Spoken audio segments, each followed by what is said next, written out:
Ma haaran 2 keefiripakki ja käekoti sülle. Kui vaatad mind korraks ja siis ütled mulle, puhka jalga, preili iseseisev, kõike kandma ei pea üksi. Ma tean, et oled harjunud, et sinu jalas püksid, kuid lase ma aitan, kui mu pead õrnalt paitad.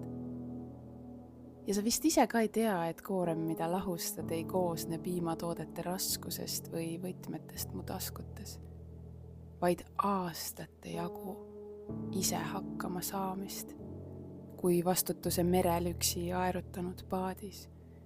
See on vist vanimate tütarde saatuslik sündroom, kus mehed on oht ja isa on fantoom, kus printsessile andmata jäi talle kuuluv kroon. Ja siin su ees ma seisan nagu ohutules loom. Puhka jalga, preili boss, ma tulen ja ma teen. Võtan tulelt potid, mis hinges üle on keend. Ja ma seisan tardunult. Jookseb elu silme ees, et ma ei ole teadnud, kes on turvaline mees. Mitte lihtsalt minu välja mõeldud fantaasia hüpotees, vaid keegi, kes maandab elu ümber ja mu sees.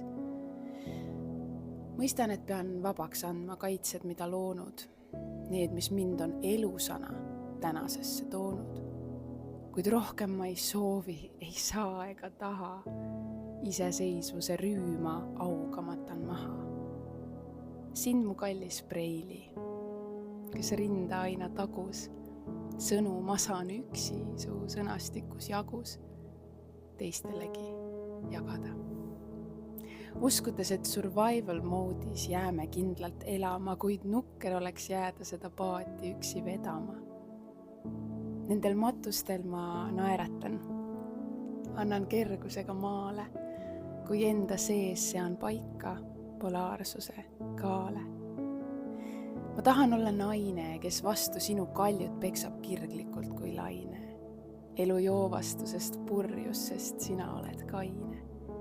Ma saan olla müstika, sest sina oled maine. Ma toetan siis su õlale oma koormatud pea ja hingan välja mõttega, et nii on päris hea.